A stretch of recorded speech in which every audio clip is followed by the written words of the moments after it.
Hello दोस्तों, नमस्कार। Welcome to this video. उम्मीद करता हूँ आप सब बहुत बढ़िया होंगे और आपके जनरल स्टडीज की प्रिपरेशन एकदम मस्त चल रही होगी। तो साथियों, आप जानते हैं इस समय हम लोग स्पेशल प्रैक्टिस सेट सॉल्व कर रहे हैं, जो कि आज है प्रैक्टिस सेट नंबर 27। इससे पहले 26 ऑलरेडी हो चुका है, जिसमें हम उत्तर प्रदेश लोक सेवा आयोग के जो रिसेंट के एग्जाम्स हुए हैं, इन एग्जाम को ध्यान में रखते हुए, इन एग्जाम के क्वेश्चन को शामिल करते हुए, उनके इंपॉर्टेंट टॉपिक्स को शामिल करते हुए जो है प्रैक्टिस सेट पूरा एकदम एग्जाम के पैटर्न पर देने का प्रयास कर रहे हैं। जो वीडियो नियमित तौर पर हमारे इसी यूट्यूब चैनल पर शाम को 7 बजे प्राप्त होती है। इसके अतिरिक्त मॉर्निंग में करंट अफेयर की क्लास प्राप्त होती है। इसके अतिरिक्त अपना एप्लीकेशन है, उस पर जो है उसका लिंक मैंने डिस्क्रिप्शन में दिया हुआ है, वहाँ से आप डाउनलोड कर लीजिए। उस पर रेगुलर बेसिस पर मॉक टेस्ट चल रहे हैं, ठीक है। और PDF सारा कुछ वीडियो सब कुछ आपको उस पर प्राप्त हो जाती है। तो अगर आप चाहते हैं ये सब कुछ आपको मिल जाए तो आप हमारे इस नंबर पर कांटेक्ट कर लें, या फिर एप्लीकेशन आप डाउनलोड करके इनका इस्तेमाल कर सकते हैं। आइए भैया, शुरू करते हैं आज के इस प्रैक्टिस सेट की यात्रा को। हाल ही में किस राज्य सरकार ने ग्राम पंचायत स्तर पर अपशिष्ट प्रबंधन को बढ़ाने के लिए ग्रामीण स्वच्छता नीति यानी RSP प्रारंभ की है? Which state government has recently launch the rural sanitation policy to enhance waste management at the gram panchayat level? देखिए यहाँ पर ये इस चित्र के माध्यम से समझ सकते हैं। ये है राजस्थान, उत्तर प्रदेश, मध्य प्रदेश और बिहार, ठीक है। GIC LT ग्रेड 2025 के क्वेश्चन में यह मतलब एग्जाम में आपका ये क्वेश्चन आया हुआ है, ठीक है। तो यहाँ पर देखिए भाई, जो सही विकल्प है वो है उत्तर प्रदेश। जी हाँ, अगर हम बात करें तो जो सही है आपका अपना उत्तर प्रदेश, ठीक है। यूपी स्पेशल के बहुत सारे क्वेश्चन हम रेगुलर बेसिस पर प्रैक्टिस सेट में शामिल करके सॉल्व करने का प्रयास कर रहे हैं, जिससे हम हर प्रकार के क्वेश्चन के लिए अपने आप को तैयार रखें। मेरे भाई, मैं बार बार कहता हूँ कि आपको क्वेश्चन का आंसर पता हो तो आप कमेंट जरूर करें, ना पता हो मेरे बताने के बाद करें, लेकिन कमेंट करने की आदत बहुत अच्छी है, आप इसको रेगुलर बेसिस पर मेंटेन रखें। उत्तर प्रदेश सरकार ने ग्राम पंचायत स्तर पर अपशिष्ट प्रबंधन को सुदृढ़ करने के लिए एक यह जो है नई ग्रामीण स्वच्छता नीति यानी RSP शुरू की है। इस नीति का मुख्य उद्देश्य ग्रामीण क्षेत्रों में ठोस और तरल कचरे का सुरक्षित और वैज्ञानिक तरीके से निस्तारण सुनिश्चित किया है। देख लीजिए यहाँ पर, ठीक है, इबो के माध्यम से इस तरह गाँव को स्वच्छ और पूरी तरह से खुले में शौच मुक्त यानी ODF+ मॉडल की ओर ले जाने का लक्ष्य रखा गया है, ठीक है। आगे बढ़ो भाई, अगला क्वेश्चन यहाँ पर देखिए। तीसरा अंतर्राष्ट्रीय क्वांटम संचार सम्मेलन 2025 कहाँ आयोजित हुआ? करंट अफेयर का क्वेश्चन है भाई, ध्यान रखना, ठीक है। Where was the third international quantum communication conclave 2025 held? New Delhi, Mumbai, Jaipur और कोलकाता, ठीक है। चलो भैया, देखिए यहाँ पर जो सही विकल्प है वो है नई दिल्ली, ठीक है। भारत की राजधानी नई दिल्ली। यहाँ पर देखिए, तीसरा अंतर्राष्ट्रीय क्वांटम संचार सम्मेलन भारत की राजधानी नई दिल्ली में आयोजित किया गया, ठीक है। इसका मुख्य उद्देश्य क्वांटम प्रौद्योगिकी, सुरक्षित संचार और इस दिशा में हो रहे नवीनतम वैश्विक अनुसंधान को बढ़ावा देना है। इस सम्मेलन में दुनिया भर के विशेषज्ञों, शिक्षाविदों और वैज्ञानिकों और नीति निर्माताओं ने भाग लेकर अपने विचार साझा किए हैं। भारत सरकार का राष्ट्रीय क्वांटम मिशन इस दिशा में एक बड़ा कदम है, जो देश को क्वांटम तकनीक के जो है वैश्विक लीडर बनाने के लिए प्रतिबद्ध है, ठीक है। चलो भाई, आगे देखो। संविधान के किस अनुच्छेद के अंतर्गत संसद के दोनों सदनों के संयुक्त अधिवेशन का प्रावधान? Under which article of the constitution is there a provision for a joint session of both houses of parliament? 100, 108, 1010 मतलब 110 यानी 110। उपर्युक्त में से कोई नहीं, नन ऑफ द एबोव आपको आंसर करना। ये देखिए यहाँ पर RORO 2021 में क्वेश्चन पूछा गया है, ठीक है। तो यहाँ पर भाई मैं आपको चुन चुन करके इंपॉर्टेंट क्वेश्चन से ही रूबरू करा रहा हूँ, और उम्मीद करता हूँ ये आपके लिए बहुत बहुत ज़्यादा कारगर साबित होगा और आप मेहनत कर रहे होंगे। तो यहाँ पर जो सही विकल्प है वो है 108। जी हाँ, 108, ठीक है। भारतीय संविधान के अनुच्छेद 108 में संसद के दोनों सदनों, लोकसभा और राज्यसभा के संयुक्त बैठक बुलाने का संवैधानिक प्रावधान है। यह संविधान यह संयुक्त बैठक अगर हम बात करें तो राष्ट्रपति द्वारा तब बुलाया जाता है जब किसी साधारण विधेयक पर दोनों सदनों के बीच गंभीर मतभेद या गतिरोध उत्पन्न हो। तो इस संयुक्त अधिवेशन की अध्यक्षता हमेशा कौन करता है? ये क्वेश्चन बहुत बार बना हुआ है, आपको ध्यान रखना चाहिए। इसकी अध्यक्षता हमेशा लोकसभा अध्यक्ष करता है। बुलाता है कौन है? जो है मतलब हमारा राष्ट्रपति, लेकिन अध्यक्षता कौन करता है? स्पीकर करता है, ठीक है। कौन? लोकसभा का स्पीकर। तो इसलिए आप इसको ध्यान रखें, ठीक है। आगे बढ़ो भाई, अगला क्वेश्चन। आदि कर्मयोगी बीटा संस्करण एक उत्तरदायी शासन पहल का शुभारंभ निम्नलिखित में से किस मंत्रालय द्वारा जून 2025 में किया गया है? Adi Karmayogi beta version a responsive governance initiative was launched by which of the following ministry in June 2025। देखिए यहाँ पर आयुष मंत्रालय, ठीक है, महिला एवं बाल विकास मंत्रालय, सामाजिक न्याय एवं अधिकारिता मंत्रालय, जनजातीय कार्य मंत्रालय, ठीक है। यहाँ पर आपको देखना है मेरे भाई जो सही विकल्प है, और उससे के बाद यहाँ पर देखें कोड भी दिया हुआ है, ठीक है। 1 2 केवल 2 3 केवल 4 और केवल 1, ठीक है। इनमें से आपको आंसर करना है। यूपी पीसीएस 2025 का क्वेश्चन है, एकदम पैटर्न से हम लोग बहुत अच्छे तरीके से रूबरू हो चुके हैं, इसमें इसी तरीके का क्वेश्चन पूछ रहा है। तो यहाँ पर जो सही विकल्प है वो है केवल सी, यानी मतलब ये वाला केवल 4, ये सही विकल्प है, जनजातीय कार्य मंत्रालय, ठीक है। अगर हम बात करें तो आदि कर्मयोगी नामक यह विशेष पहल भारत सरकार की जनजातीय कार्य मंत्रालय द्वारा शुरू की गई है। इसका मुख्य उद्देश्य जनजातीय क्षेत्रों में कार्यरत सरकारी अधिकारियों, कर्मचारियों और जमीनी स्तर के कार्यकर्ताओं की क्षमता निर्माण यानी कैपेसिटी बिल्डिंग करना है। अगर हम बात करें यहाँ जो है आदिवासी जो समुदाय है जिसका शासन प्रणाली में उत्तरदायित्व एवं संवेदनशीलता को बढ़ावा देने से है। यह पहल भारत सरकार के व्यापक मिशन कर्मयोगी का एक विशिष्ट लक्षित और उन्नत हिस्सा है, ठीक है। चलो भाई आगे देखो, निम्नलिखित में से कौन सा एक मौलिक कर्तव्य नहीं है, which of the following is not जो है फंडामेंटल ड्यूटी। राष्ट्रगान का सम्मान करना, ठीक है, प्राकृतिक वातावरण की रक्षा एवं संवर्धन करना, सार्वजनिक संपत्ति की सुरक्षा करना, राष्ट्रीय महत्व के स्मारकों और स्थानों की रक्षा करना, ठीक है। निम्नलिखित में से कौन सा एक मौलिक कर्तव्य नहीं है, इसको आपको बताना है, ठीक है। तो यहाँ पर देखें जो सही विकल्प है मित्र वो है ये राष्ट्रीय महत्व के स्मारकों और स्थानों की रक्षा करना, ठीक है, protecting monuments and places of national importance, ठीक है। तो अगर हम बात करें राष्ट्रीय महत्व के स्मारकों और स्थानों की रक्षा करना राज्य का एक नीति निर्देशक तत्व है, जिसका वर्णन भारतीय संविधान के कौन अनुच्छेद 49 में, कब 49 में, ये पूछा गया है भाई, बार बार आपसे पूछा जा सकता है, इसलिए ध्यान रखिएगा। मौलिक कर्तव्यों का उल्लेख भारतीय संविधान के भाग 4A के अंतर्गत अनुच्छेद 51A में किया गया है।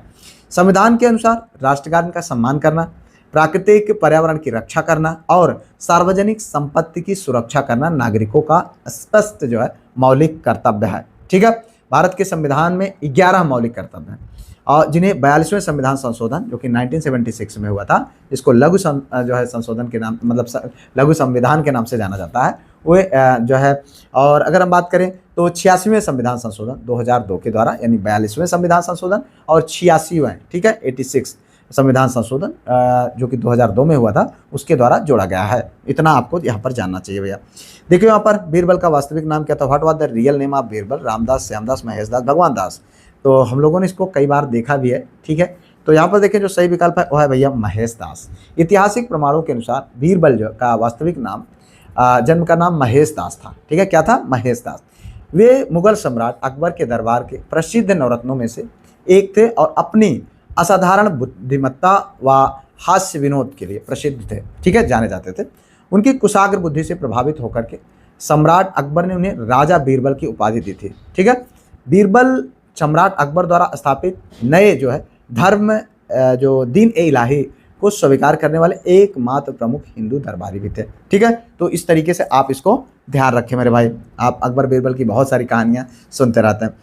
आगे बढ़ते हैं भैया, अगला क्वेश्चन यहाँ पर देखें, देश में कुल प्रयुक्त जल का उच्चतम अनुपात निम्नलिखित में से किस क्षेत्र में है, in which of the following sector is the highest proportion of total water use in the country. देखिए यहाँ पर आपको बताना है घरेलू उपयोग में, सिंचाई में, उद्योग में, उपयुक्त में से कोई नहीं। देखो ये भैया क्वेश्चन पूछा गया जीआईसी एलटी ग्रेड 2025 में, सबसे ज़्यादा जल का प्रयोग कहाँ किसके लिए किया जाता है, तो किसके लिए, इरिगेशन यानी सिंचाई के लिए, ठीक है। आंसर आपको पता हो कमेंट करते जाइएगा मेरे भाई। मैं बार बार कहता हूँ वीडियोज बहुत मेहनत से तैयार होती हैं, कृपया आप इनको लाइक, चैनल को सब्सक्राइब, हाइप, शेयर जरूर किया करें। तो अगर हम बात करें भारत में उपयोग किए जाने वाले कुल ताजे जल का सबसे बड़ा हिस्सा कृषि और सिंचाई कार्यों में खर्च होता है, ठीक है। भारत मूल रूप से एक कृषि प्रधान देश है, कैसा है, कृषि प्रधान देश है, और यहाँ की अधिकांश खेती मानसून के साथ साथ भूजल और नहरी सिंचाई प्रणाली पर गहराई से निर्भर है, ठीक है। जल की कुल खपत में घरेलू उपयोग, पीने पानी, स्वच्छता आदि और औद्योगिक उपयोग का प्रतिशत सिंचाई की तुलना में बहुत कम है। चलो भाई आगे देखो यहाँ पर, ये 1503 में पुर्तगालियों ने भारत में अपना पहला किला कहाँ बनवाया था? Where did the Portuguese build their first fort in India in 1503? Kannur में, कोचीन में, गोवा में, दीव में। ठीक है, ये क्वेश्चन पूछा गया है और बार बार पूछा भी जा सकता है आपके लिए, इसलिए आंसर करते रहो भाई। ठीक है, तैयार रखना। कोचीन, जी हाँ, ये सही विकल्प क्या है? कोचीन। पुर्तगालियों ने 1503 ईस्वी में भारत में अपना पहला दुर्ग या किला जो है कोचीन में स्थापित किया था। इस ऐतिहासिक किले का निर्माण महान पुर्तगाली कमांडर अल्फासो डी अल्बुकर्क, किसके द्वारा? अल्फासो डी अल्बुकर्क के द्वारा, इनके नेतृत्व में करवाया गया था। ठीक है, इसे फोर्ट इमैनुअल के नाम से भी जाना जाता है। किसके नाम से? फोर्ट इमैनुअल के नाम से भी जाना जाता है। यह एशिया में किसी भी यूरोपीय शक्ति का पहला मतलब निर्मित पहला जो है किला था। इसके कुछ समय बाद 1505 ईस्वी में पहले पुर्तगाली वायसराय फ्रांसिस्को डी अल्मीडा ने कन्नूर में सेंट एंजेला का किला जो है, दूसरा किला इसने बनवाया था कन्नूर में। ठीक है, तो इतना आपको ध्यान रखना है। देखिए यहाँ पर भारत में प्रथम सिंचाई आयोग का गठन, when was the first irrigation commission जो है कॉन्स्टिट्यूटेड इन इंडिया? 906 1889 1901 और 1900। ठीक है, यहाँ पर कहने का मतलब 1906, 1889, 1901, 1900। आंसर करें भाई। यहाँ पर देखिए जो सही विकल्प है वो है यहाँ पर 1901। जी हाँ, ब्रिटिश भारत में प्रथम सिंचाई आयोग का औपनिवेश जो है औपचारिक गठन वर्ष 1901 में हुआ था। किसका? जो है प्रथम सिंचाई आयोग का। ठीक है, अगर हम बात करें तो ब्रिटिश भारत में प्रथम सिंचाई आयोग का औपचारिक गठन 1901 में किया गया था। यह जो है महत्वपूर्ण आयोग तत्कालीन ब्रिटिश वायसराय किसके द्वारा? लॉर्ड कर्जन के कार्यकाल में दौरान स्थापित किया गया था। इस आयोग की अध्यक्षता सर कॉलिन स्टॉक मोनफ्रेक ने की थी। आयोग का मुख्य उद्देश्य भारत में बार बार पड़ने वाले अकाल से निपटने के लिए सिंचाई सुविधाओं के विस्तार की रूपरेखा तैयार करना था। ठीक है, चलो भाई, निम्नलिखित में से किस तत्व की कमी के कारण पौधे पीले हो जाते हैं तथा उनमें वृद्धि कम हो जाती है? ठीक है, deficiency of which of the following element causes allowing the end poor growth of the plants? Phosphorus, nitrogen, calcium, boron. ठीक है, आर 2025 का क्वेश्चन है। ठीक है, तो इसमें आपको आंसर करना है मेरे भाई। यहाँ पर जो सही विकल्प है वो है नाइट्रोजन। जी हाँ, ये इसकी कमी की वजह से ये देखो पत्ते पीले हो रहे हैं। क्यों? क्योंकि पौधों में नाइट्रोजन तत्व की कमी होने पर उनकी पुरानी पत्तियां सबसे पहले पीले पड़ने लगती है और जीव विज्ञान में इस अवस्था को क्लोरोसिस कहा जाता है। क्या कहा जाता है? क्लोरोसिस। क्या कहा जाता है? क्लोरोसिस कहा जाता है। ठीक है, ध्यान रखना। और ये भी क्वेश्चन बन जाएगा आपसे। ठीक है, तो इसके लिए तैयार रहना। क्लोरोसिस कहा जाता है।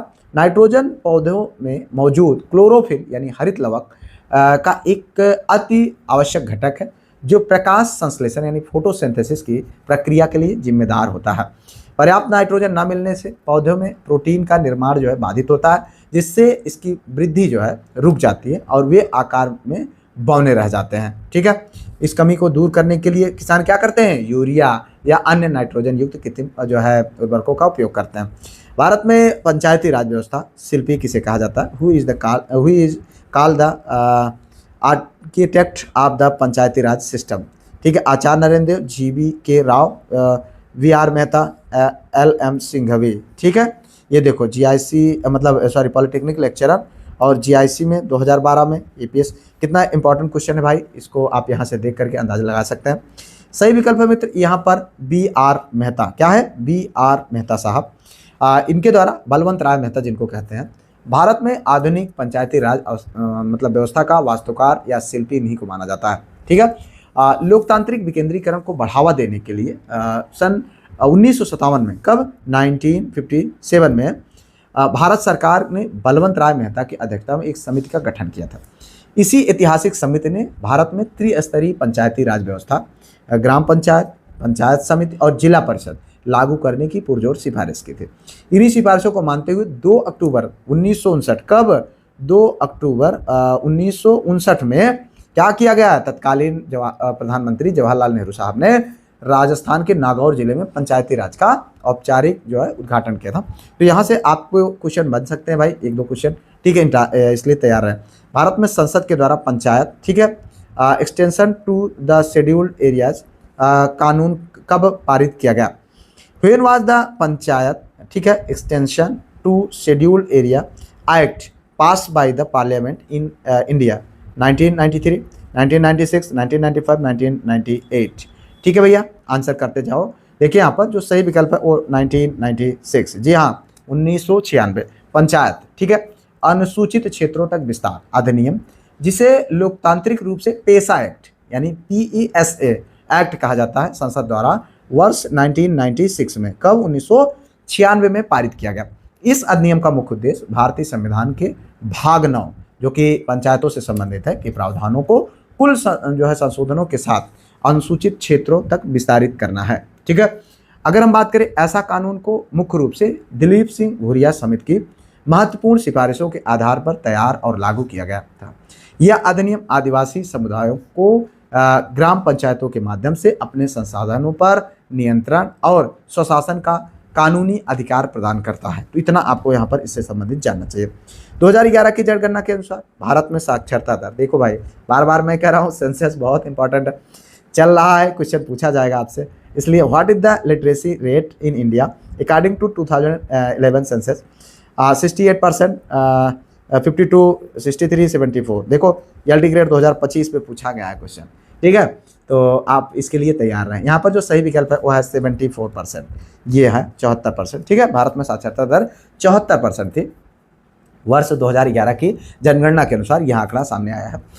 इस साक्षरता दर में पुरुषों की साक्षरता दर कितनी है? 82%, कितना? 82.14%, ठीक है, और महिलाओं का 65.46%। ठीक है, तो इसको आप यहाँ पर जानते रहें। इस जनगणना में केरल राज्य 94% साक्षरता दर के साथ पूरे देश में सबसे ऊपर था तथा बिहार 61.8 के साथ साक्षरता सूची में सबसे नीचे था।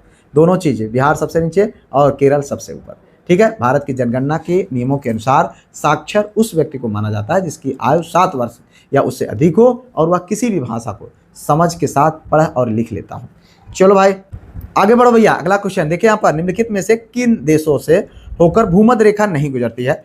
Through hitch of the following countries does the equator not pass? यहाँ पर देखो गैबोन, सोमालिया, भूमध्य रेखी गिनी, रवांडा। ठीक है, 1 और 4, 2 4, 2 3 और 3 4 आंसर करना सही विकल्प। यहाँ पर देखिए ये है 3 और 4। ठीक है, मतलब क्या पूछ रहा है कि कौन से ऐसे देश हैं जो नीचे 4 लिखे गए हैं उनमें से जो है भूमध्य रेखा से नहीं होकर गुजरती है, वहाँ से मतलब उन देशों से। और ये क्वेश्चन देखो भाई बहुत इंपॉर्टेंट है, आपके GIC लेक्चर 2021 में ये पूछा गया है। ठीक है, तो इसको आप ध्यान रखें, इस तरीके के क्वेश्चन आपको देखने को मिलेंगे। यहाँ पर अगर हम बात करें भूमध्य रेखी गिनी और रवांडा, ये 2 ऐसे देश हैं जो विकल्प में है, यहाँ से भूमध्य रेखा नहीं गुजरती है, बल्कि गैबोन और सोमालिया से भूमध्य रेखा होकर गुजरती है। अगर हम यहाँ पर बात करें भूमध्य रेखा का, तो भूमध्य रेखा कौन सी है? ये वाली लाइन, ठीक है, 0 डिग्री अक्षांश, इक्वेटर लाइन जिसको बोला जाता है। अफ्रीका महाद्वीप के कुल मिलाकर के 6 देश ऐसे हैं जो भूमध्य रेखा पर हैं। ठीक है, अब उसमें अगर हम बात करें तो गैबोन है, कांगो है, लोकतांत्रिक गणराज्य कांगो। ठीक है, कांगो और लोकतांत्रिक गणराज्य कांगो दोनों अलग अलग है। युगांडा है, केन्या है, सोमालिया है, ये सब जो है। ठीक है, लेकिन अगर हम बात करें भूमध्य रेखी गिनी का, देश का नाम भले ही भूमध्य रेखा पर होने की वजह से, नाम तो भले है भूमध्य रेखी गिनी, कंफ्यूज करेगा भाई, ध्यान रखना, होने का आभास देता है, लेकिन भौगोलिक रूप से भूमध्य रेखा इसके क्षेत्र से नहीं होकर के गुजरती है। तो और रवांडा की बात करें हम तो ये भैया भूमध्य रेखा के दक्षिण में स्थित है, इसलिए यहाँ पर ये वाला दोनों सही है। चलो भाई, निम्नलिखित में से किस देश में उनकी कुल ऊर्जा आवश्यकता का 99% जल विद्युत से प्राप्त होता है? In which of the following countries is 99% of its total energy requirement stand from hydro electricity? New Zealand, Switzerland, Norway और ब्राजील। ठीक है, क्वेश्चन बनता है और इंपॉर्टेंट है, ध्यान रखना। नॉर्वे सही विकल्प क्या है भाई? नॉर्वे। नॉर्वे यूरोप का एक ऐसा देश है जो अपनी घरेलू बिजली की लगभग पूरी मांग का 95 से लेकर के 99% तक, कितना? 95 से 99% तक उत्पादन जल विद्युत से करता है। ध्यान रखना भाई, ठीक है। नॉर्वे की ये देखो ROR 2021 पूछा गया है। नॉर्वे की प्राकृतिक भौगोलिक स्थिति की अगर हम बात करें तो अत्यधिक जो है ऊंची पहाड़ियाँ, ठीक है, और ग्लेशियर और गहरी घाटियाँ इसे हाइड्रो पावर उत्पादन के लिए दुनिया में सबसे आदर्श स्थान बनाते हैं। ठीक है, आगे बढ़ो भाई, अगला क्वेश्चन। मानव त्वचा से पसीने का वाष्पीकरण शरीर की गर्मी को नष्ट कर देता है। ठीक है, कथन है ये। और उसके बाद कारण है गर्म दिन में उच्च आर्द्रता से परेशानी बढ़ जाती है। ये आर दोनों सही, किंतु आर एक की सही व्याख्या नहीं करता। ये सही है, आर गलत, ये गलत, आर सही, ये आर दोनों सही, आर एक की सही व्याख्या करता है। तो देखो भाई, इसका भी आंसर आपको बताना चाहिए। यूपीपीसीएस 2025 का क्वेश्चन है भाई, ठीक है। तो यहाँ पर जो सही विकल्प है मित्र, वो है आपका क्या, वो है पहला ये वाला, ठीक है। ए और आर दोनों सही है, लेकिन जो है आर ए की सही व्याख्या नहीं करता है। कथन दोनों सत्य है, ठीक है, लेकिन एक दूसरे की क्या कर रहे हैं, व्याख्या नहीं कर रहे हैं। अपनी अपनी जगह दोनों वैज्ञानिक रूप से सत्य कथन है। चलो भाई आगे देखो, पारिस्थितिकी जो है निम्नलिखित में से किस पारस्परिक संबंधों का अध्ययन है। Ecology is the study of the mutual जो है रिलेशनशिप बिटवीन जीव और वातावरण, मनुष्य और वन, मृदा और जल, पति और पत्नी, ठीक है। पारिस्थितिकी गजब जो है यहाँ पर विकल्प दिया है भाई, पति पत्नी का, हस्बैंड एंड वाइफ बताया है, ठीक है। हालांकि सही विकल्प नहीं है, इसको आप ध्यान रखना। आप बताओ यहाँ पर जीव और वातावरण, ठीक है। पारिस्थितिकी जीव विज्ञान और भूगोल की वह महत्वपूर्ण शाखा है जिसमें क्या होता है, सजीवों यानी जैविक घटकों और भौतिक पर्यावरण के अंतर संबंधों का व्यापक अध्ययन किया जाता है, ठीक है। इस जो है शब्द जो है का प्रयोग सबसे पहले प्रसिद्ध जर्मन जीव विज्ञान जो अर्नेस्ट हैंकल ने किया था। किसने, अर्नेस्ट हैंकल ने द्वारा 1866 में, कब, 1866 में किया गया था, ठीक है। यह अध्ययन हमें गहराई से ये समझने में मदद करता है कि विभिन्न जीव जैसे पौधे, जानवर, सूक्ष्म जीव अपने प्राकृतिक आवास में कैसे जीवित रहते हैं, अनुकूल करते हैं और कैसे तालमेल बिठाते हैं। आगे बढ़ो भैया, अगला क्वेश्चन, फरवरी 2025 में जारी भ्रष्टाचार बोध सूचकांक 2024 में भारत को कौन सा स्थान प्राप्त हुआ। What rank did India achieve in the corruption perception index 2024 release in February 2025। देखो करंट अफेयर का क्वेश्चन है, इंपॉर्टेंट है, ध्यान रखना। 82वां, 73वां, 88वां, 96वां, आंसर करो भाई। ये है आपका 96 भ्रष्टाचार बोध सूचकांक। प्रति वर्ष जो है ट्रांसपेरेंसी इंटरनेशनल नामक एक प्रतिष्ठित जो है वैश्विक गैर सरकारी संगठन द्वारा जारी किया जाता है। ये सूचकांक दुनिया भर के 180 देशों को उनके सार्वजनिक क्षेत्र में व्याप्त भ्रष्टाचार के स्तर के आधार पर 0 से 100 के पैमाने पर मापता है। चलो भाई, दंत क्षय प्रारंभ हो जाता है जब मुख का पीएच मान कम होता है। Tooth decay start when the pH value of the mouth is lower than 6.5, 4.5, 5.5 और 7.5। देखो ये भैया JICLT ग्रेड 2025 का क्वेश्चन है, कितना इंपॉर्टेंट है, ध्यान रखना। सही विकल्प है भैया जो है दांत तब गिरे लागत है जब 5.5 पीएच से कम हो जाता है, ठीक है। दंत क्षय प्रारंभ हो जाता है जब मुख का पीएच कितना 5.5 से कम हो जाता है। चलो भाई, भारत सरकार द्वारा राष्ट्रीय वनीकरण एवं पारिस्थितिकी विकास बोर्ड की स्थापना किस वर्ष में की गई थी। यहाँ पर देखिए, in which year was the international afforestation and eco development board established by the government of India. 1989, 1990, 91, 92, ठीक है। आंसर करना सही विकल्प। देखो यहाँ पर जो सही विकल्प है 1992, ये है 1992। राष्ट्रीय वनीकरण एवं पारिस्थितिकी विकास बोर्ड की स्थापना की अगर हम बात करें तो भारत सरकार द्वारा अगस्त 1992 में किया गया था, ठीक है। अगस्त 1992 में किया गया था। यह जो है बोर्ड सीधे तौर पर भारत सरकार के पर्यावरण, वन और जलवायु परिवर्तन मंत्रालय के अधीन एक प्रमुख संस्था के रूप में कार्य करता है। इस महत्वपूर्ण बोर्ड का मुख्य उद्देश्य देश में तेजी से नष्ट हो रहे वन क्षेत्रों और का पुनरुद्धार करना और पारिस्थितिकी को सुधारने के लिए वनीकरण को भारी पैमाने पर बढ़ावा देना है।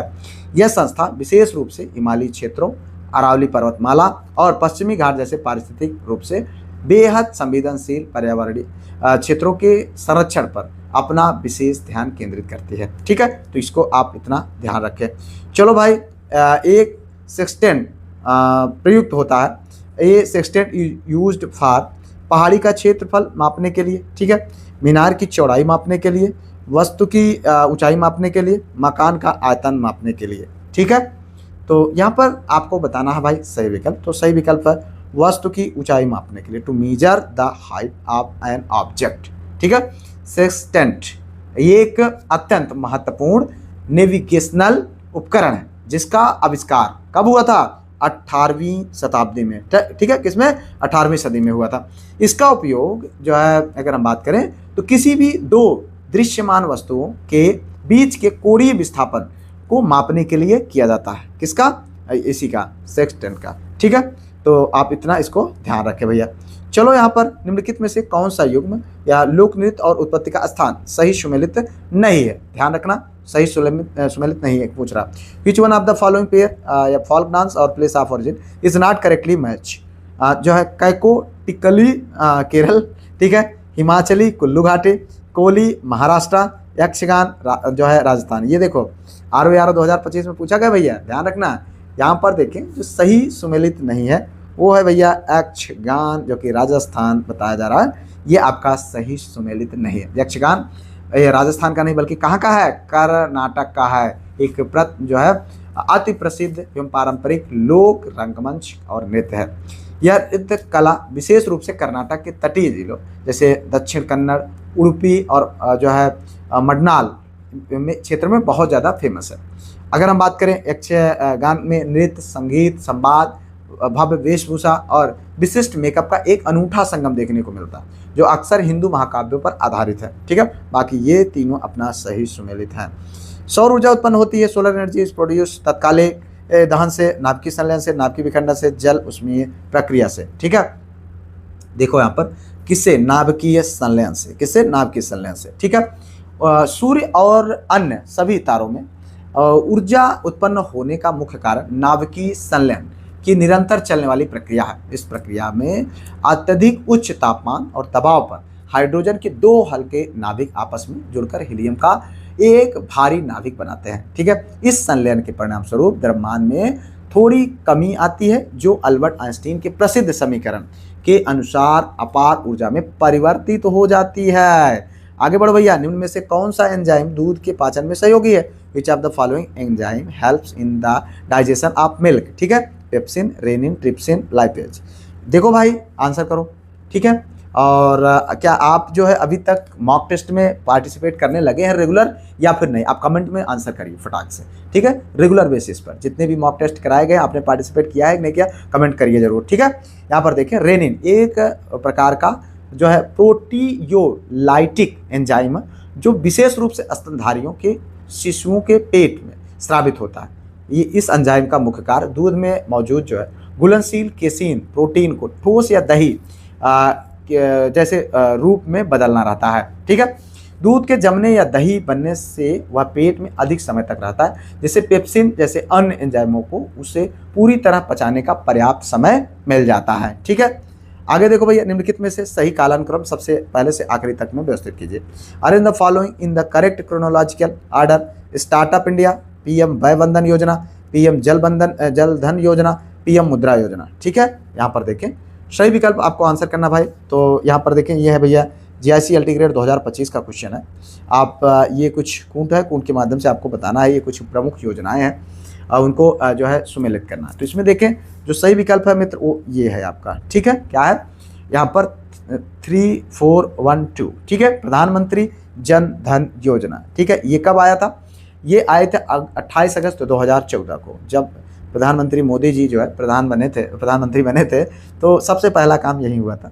उसके बाद अगर आप देखें तो फिर चौथा नंबर आता है पीएम मुद्रा योजना। फिर ये कब हुआ था? ये 8 अप्रैल 2015 को, ठीक है, 2015 को हुआ था।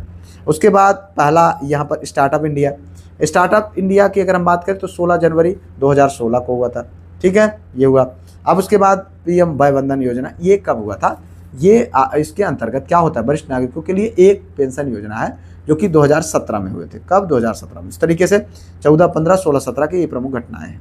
मानव शरीर में सबसे प्रचुर मात्रा में पाया जाने वाला the most abundant element found in the human body, oxygen जो है, कार्बन, नाइट्रोजन, सल्फर। देखो ये है PSC का जो एग्जाम हुआ था उसमें सही विकल्प है आपको बताना ऑक्सीजन। जी हाँ, मानव शरीर में कुल द्रव्यमान का लगभग कितना, 65% हिस्सा केवल ऑक्सीजन तत्व से बना होता है, जो इसे शरीर का सबसे जो है प्रचुर तत्व बताना है, ठीक है। ऑक्सीजन की यह उच्च मात्रा मुख्य रूप से इसलिए है क्योंकि मानव शरीर का लगभग 60% से 70% हिस्सा पानी यानी H2O, किससे? H2O से बना हुआ है, ठीक है। ऑक्सीजन के बाद शरीर में प्रचुरता के मामले में दूसरा स्थान कार्बन का और तीसरा स्थान हाइड्रोजन का होता है। चलो भाई आगे देखो, इंद्र इज अ प्रक्षेपास्त्र है, चालक रहित विमान है, राडार है, टैंक है। देखिए यहाँ पर सही विकल्प बताना भैया, फटाक आंसर करते रहिए। ये भैया राडार, क्या है? राडार। देखिए यहाँ पर इंद्र का मतलब क्या है? तो इंडियन जो है डॉपलर राडार भारत में स्वदेशी रूप से विकसित 2D डायमेंशनल वाला जो है रडार प्रणालियों की एक महत्वपूर्ण श्रृंखला है। इसे भारत के रक्षा अनुसंधान एवं विकास संगठन और भारत इलेक्ट्रॉनिक्स लिमिटेड द्वारा संयुक्त रूप से भारतीय सशस्त्र बलों के लिए विकसित किया गया है। यह मुख्य रूप से कम ऊंचाई पर उड़ने वाले लक्ष्यों का पता लगाने और उन्हें ट्रैक करने के लिए डिजाइन किया गया है। भारतीय वायुसेना और भारतीय थल सेना दोनों ही अपनी हवाई सुरक्षा और निगरानी की मजबूत करने के लिए विभिन्न संस्करणों से इंद्र राडार का उपयोग करते हैं। ठीक है, चलो भाई यहाँ पर देखो अगला क्वेश्चन है, भारत में निम्नलिखित चुनाव सुधारों पर विचार कीजिए तथा इन्हें सबसे पहले से आखिरी क्रम तक आपको सही कालानुक्रम में व्यवस्थित करना है। मतदाता फोटो पहचान, इलेक्ट्रॉनिक वोटिंग मशीन, जो है voter verification, paper audit trail, NOTA. ठीक है, तो इसमें आपको देखो यह यूपीपीएससी में क्वेश्चन पूछा गया, कंफ्यूज करेगा लेकिन बहुत सरल है। आप इसमें देखिए कुछ कूट है, तो यहाँ पर कूट के माध्यम जो सही है 2 1 4 3, क्या है 2 1 4 3। आप सबसे पहले इलेक्ट्रॉनिक वोटिंग मशीन, ये आपका यहाँ पर बताया जा रहा है। ठीक है, ये हो गया। उसके बाद फिर मतदाता फोटो पहचान होती है, और उसके बाद फिर आता है नोटा, फिर वोटर वेरिफिकेशेबल पेपर ऑडिट ट्रेल। यानी कहने का मतलब है कोई कैंडिडेट अगर मतलब भारत में जो कि चूँकि वोट किससे होता है, ईवीएम से होता है, इलेक्ट्रॉनिक वोटिंग मशीन, जो कि 1982 से हो रहा है। ठीक है, 1982 से हो रहा, और प्रथम उपयोग इसका भारत में ईवीएम का पहली बार उपयोग 1982 में हुआ। केरल के परबूर विधानसभा क्षेत्र में उपचुनाव में किया गया था। बाद में धीरे धीरे इसको हर जगह लागू हो गया। अब इसमें सबसे पहला इलेक्ट्रॉनिक वोटिंग मशीन आएगी, फिर जो है जिसको वोट देना हो मतदाता फोटो पहचान पत्र लेके जाएगा, फिर उसके बाद उसके पास बटन दबाने का ऑप्शन होगा, तो चाहे नोटा दबा दें या फिर जो भी दबा सकता। फिर उसके बाद उसका वोटर वेरिफिकेबल पेपर ऑडिट ट्रेल उसको मिल जाता है, यानी पर्ची जो मिलती है। ठीक है, तो इतना आप यहाँ पर जानते रहें। चलो भाई आगे देखो, कंप्यूटर की पावर बंद करने पर किस शॉर्ट टर्म मेमोरी का डाटा स्वतः खत्म हो जाता है। ठीक है, सीपीयू, हार्डवेयर, प्रोसेसर और रैम। देखो आपको हम कंप्यूटर का भी क्वेश्चन रेगुलर बेसिस पर दे रहे हैं आपको। ठीक है, जिससे आप तैयार रहें कि अगर कंप्यूटर का भी क्वेश्चन आ जाएगा तो काफ़ी चीज़ें आसान हो जाएंगी। रैम। ठीक है, चलो भाई यहाँ पर देखिए, भारत में मौद्रिक नीति का उपकरण निम्न में से कौन सा नहीं है। Which of the following is not the instrument of जो है monetary policy in India. Repo rate, SLR, CRR, कर परिवर्तन। ठीक है, देखो यहाँ पर सही विकल्प बताना मेरे भाई। सही विकल्प है जी हाँ, जो है कर परिवर्तन, टैक्स चेंज। कर परिवर्तन या कराधान सरकार की राजकोषीय नीति का हिस्सा है, ना कि रिजर्व बैंक की मौद्रिक नीति की। ठीक है, तो इसको जानते रहो। भारतीय संविधान की प्रस्तावना में समाजवादी और धर्मनिरपेक्ष शब्दों का किस संशोधन द्वारा जोड़ा गया। 46वां, 41वां, 44वां, 42वां। बहुतों बार पूछा गया और ये 42वां है। हमने इस पर हमेशा हम लोग जिक्र करते रहते हैं। ठीक है, चलो भाई आगे देखो, यहाँ पर अगला क्वेश्चन। प्रथम भूमि विकास बैंक की स्थापना 1920 में हुई, यह अवस्थित है। The first land development bank was establish in 1920। It was located at, ठीक है, मेरठ, झांग, जो है मुंगेर और ठाणे। आंसर करना सही विकल्प। देखिए यहाँ पर जो सही विकल्प है वो है भैया झांग। क्या पूछ रहा, प्रथम भूमि विकास बैंक की स्थापना 1920 में कहाँ हुई थी, झांग में। ठीक है, भारत में पहले भूमि प्रबंधन बैंक, इसे बाद में भूमि विकास बैंक कहा गया, ऐतिहासिक स्थापना 1920 में झांग में हुई थी। जो उस समय अविभाजित जो है पंजाब का प्रांत था, लेकिन अब ये हिस्सा कहाँ है, ये है पाकिस्तान में। ठीक है, चलो भाई आगे देखो, निम्नलिखित में से कौन सा कर भारत सरकार द्वारा नहीं लगाया जाता। ठीक है, सेवा कर, शिक्षा कर, सीमा कर और मार्ग कर। ठीक है, देखिए यहाँ पर जो सही विकल्प है वो है आपका मार्ग कर। क्या नहीं लगाया जाता है, देखो मार्ग कर।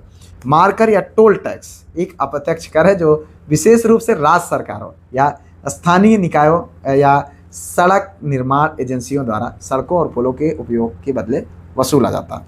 अब देखो, हालांकि ये कह रहा है कि सरकार के द्वारा नहीं लगाया जाता है। ठीक है, सूची 1 को सूची 2 से सुमेलित कीजिए। नीचे दिए गए कौन से सही उत्तर आपको बताना है।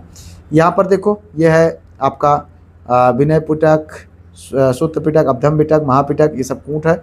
अब यहाँ पर कूट के माध्यम से पहले आप इसको देखना पड़ेगा। एक बार ध्यान समझिएगा मेरे भाई। यहाँ पर जो सही विकल्प है वो है आपका डी वाला आंसर, यानी ये वाला। एक का क्या हो जाएगा, विनय सूत्र पिटक। यह बौद्ध संघ में शामिल होने वालों के लिए नियम है। क्या है, बौद्ध धर्म के पवित्र ग्रंथों को त्रिपिटक कहा जाता है, और इसमें विनय पिटक जो है बौद्ध संघ में रहने वाले भिक्षुओं और भिक्षुड़ियों के अनुशासन और दैनिक जीवन के नियम इसमें संकलित है। ठीक है, उसके बाद सुत्त पिटक में बुद्ध की शिक्षाएं हैं, ठीक है। सुत्त पिटक में क्या है, बुद्ध के उपदेश और उनकी शिक्षाएं हैं। अब उसके बाद बात करें अभिधम्म पिटक, ये दार्शनिक मामले हैं। और महापिटक की बात करें बौद्ध धर्म के क्षेत्रीय इतिहास के बारे में इसमें दर्शन है। भारतीय अन्न भंडार रण प्रबंधन एवं अनुसंधान संस्थान स्थित है। Indian grain storage management and research institute is located Hapur, Lucknow, Kanpur और मेरठ, ठीक है। देखिए यहाँ पर आपको बताना भाई सही विकल्प, आंसर पता हो तो लिखते जाइए, ठीक है। यहाँ पर सही विकल्प है हापुड़, ठीक है, हापुड़। भारतीय अन्न भंडारण प्रबंधन एवं अनुसंधान संस्थान यानी IGMRI, क्या है, ठीक है, IGMRI, ठीक है।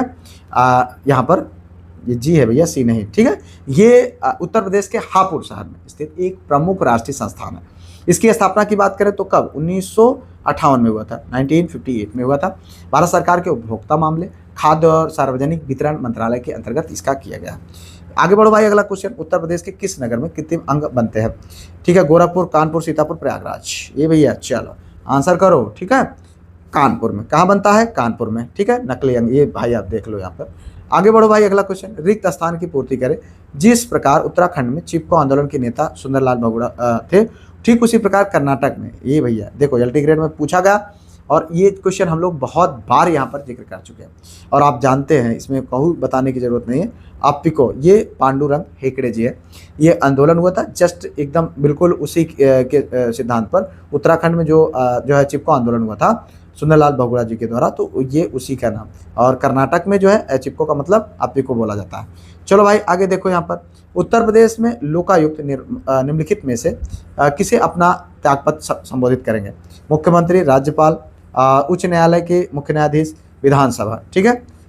देखो यहाँ पर आंसर करो भाई, क्वेश्चन नंबर यहाँ पर देखिए, ये है आपका राज्यपाल, इसका आंसर क्या है, राज्यपाल। उत्तर प्रदेश लोकायुक्त और उप लोकायुक्त अधिनियम 1975 के अंतर्गत जो है राज्य का लोकायुक्त अपना लिखित त्यागपत्र हमेशा राज्यपाल को ही संबोधित करता है। लोकायुक्त एक स्वयं और उच्च स्तरीय भ्रष्टाचार विरोधी वैधानिक संस्था है, ठीक है।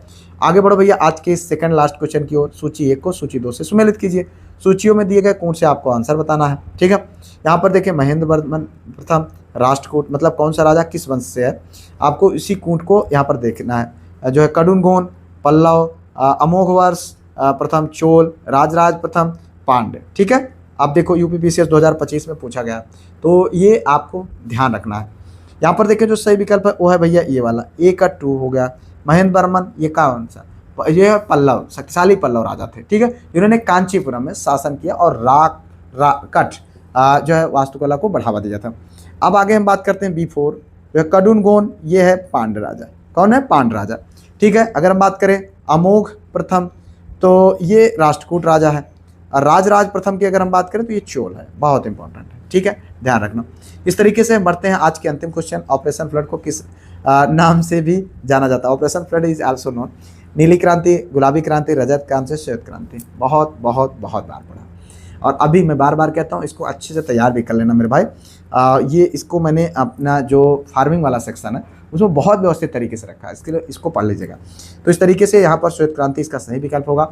ऑपरेशन फ्लड भारत में दुग्ध के उत्पादन में भारी वृद्धि लाने के लिए श्वेत क्रांति जो है के नाम से इसको जाना था, इसीलिए आज भारत दुनिया में सबसे बड़ा दूध उत्पादक है, ठीक है। इस तरीके से यहाँ पर जो है आज के इस वीडियो से विदा लेते हैं। उम्मीद करते हैं अभी तक आपने वीडियो को लाइक, चैनल को सब्सक्राइब, हाइप, शेयर कर लिया होगा। और अभी तक अगर आपने एप्लीकेशन डाउनलोड नहीं किया है तो तुरंत डाउनलोड करें और जो सारा कुछ मटेरियल है आप उसको एक्सेस करें। फिलहाल मिलते हैं किसी और वीडियो में किसी और टॉपिक पर, तब तक के लिए जय Hind, Vande Mataram, best of luck.